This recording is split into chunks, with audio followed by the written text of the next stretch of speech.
Well, Australia's international border reopening will be discussed today as a 2-week pause on the reopening in response to the Omicron variant is due to end on Wednesday.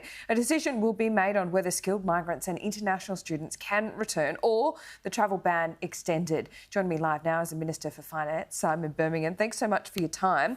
Will we open to visa holders on the 15th?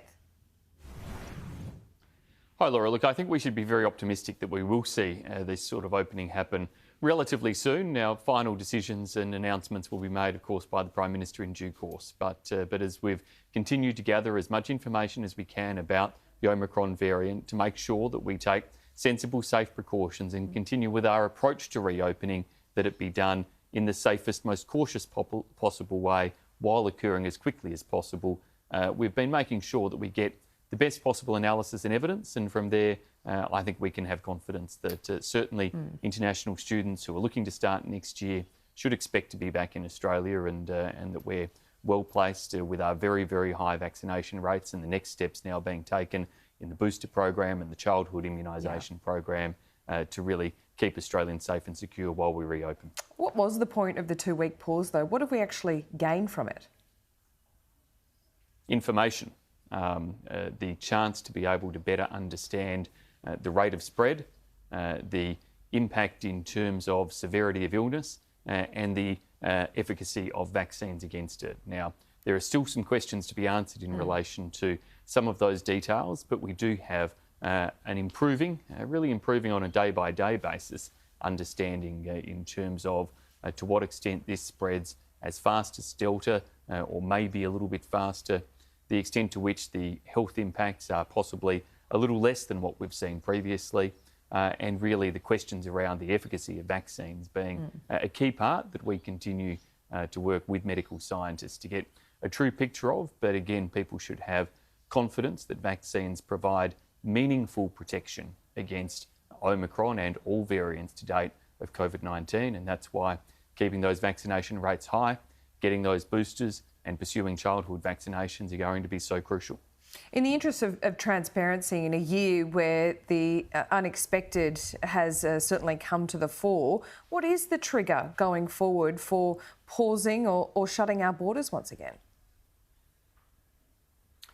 Well, Laura, we'll have to take each step as we go. Obviously, high-risk situations we've shown a willingness to respond quickly to in the past. We did that in relation to COVID-19 initially way back on the 1st of February last year, when the first decision to close our borders to China was made, and subsequent decisions to a number of other countries and eventually to the world. We did that in the difficult circumstances in relation to travel from India earlier this year, where there were particular threats and challenges in terms of spread at the time that we just had to confront, and so we made those difficult decisions. Now, we've made this delay on this occasion, and yes, it does mean that there is always a risk into the future. But now that we have such a highly vaccinated population, it would take something quite extraordinary to change that risk factor and see us go back to those widespread border closures that we were pursuing earlier. We now have a vaccine, or will soon have a vaccine available for children in Australia. This comes months after other countries have done this. Do you expect there will be a higher level of hesitancy around vaccines for children? And what are you planning to combat that?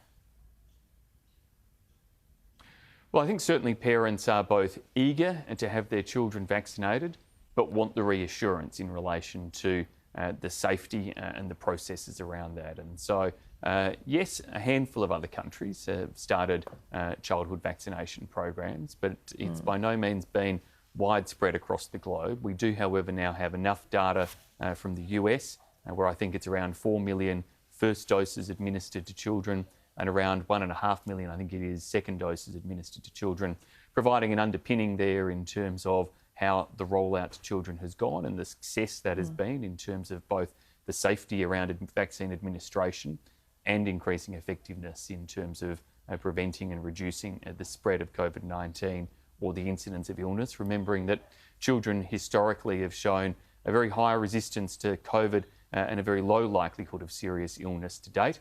But the vaccine is going to provide an additional protection, particularly in terms of helping to further slow transmission, and in further slowing transmission, not just protecting kids, but protecting their parents, their grandparents, their teachers, and the other loved people in their lives. So that's the very important role that it can play.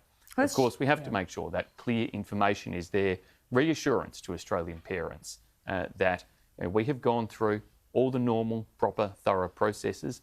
We've taken the time to get that data from overseas in terms of the rollout in the United States, in terms of as well some of the analysis from other countries about the ideal optimum time frame between first and second doses. And I checked when I'm due for my booster shot, which I think is on the 17th of January, just 10 days after the kids become eligible for their first doses. So, and leading by example, I think we might be doing a big January family outing for boosters and first doses in my household. Oh, there you go. A family vaccine outing. Sounds wild. Now let's get to defence matters. Change tack a moment. Now, hot on the heels of scrapping the French subs, it now seems that your government is scrapping the Taipan fleet as well. How much money have you wasted in these changing of decisions? Well, the Taipan are in service right now. This is not a change that is completely analogous to the change in terms of submarine, where we made the decision before we got to the point of construction, let alone them being in service.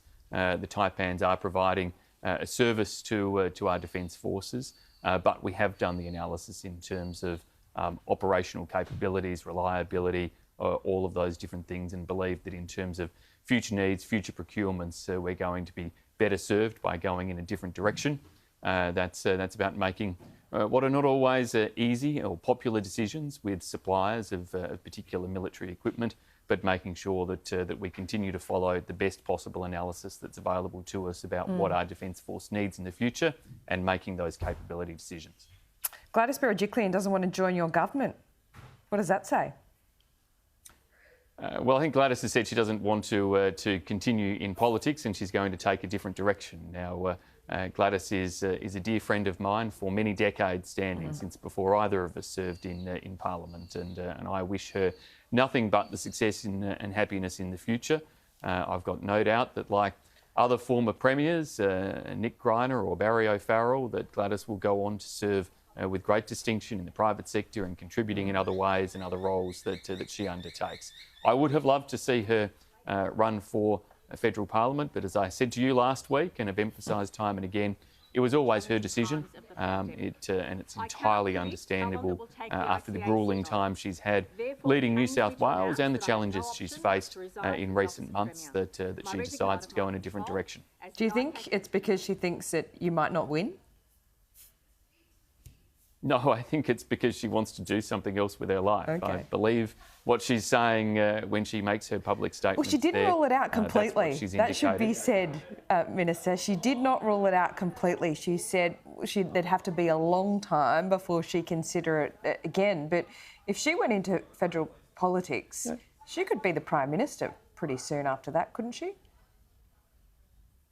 Well, Gladys certainly has those capabilities, but I know she's also a pretty modest and humble person, and that if she chose to do so at some stage into the future, she would expect to chart her own course and to do so step by step and to show respect to all those that she was coming to work alongside of. If there's one thing I know Gladys wouldn't do, it's push herself in ways that were about her rather than her community or the people she was seeking to serve and to work alongside of. Gladys is somebody who's always seen the job itself, whether it be the job as Premier, serving the people of New South Wales, as being bigger than her, and that's why she stepped aside as Premier.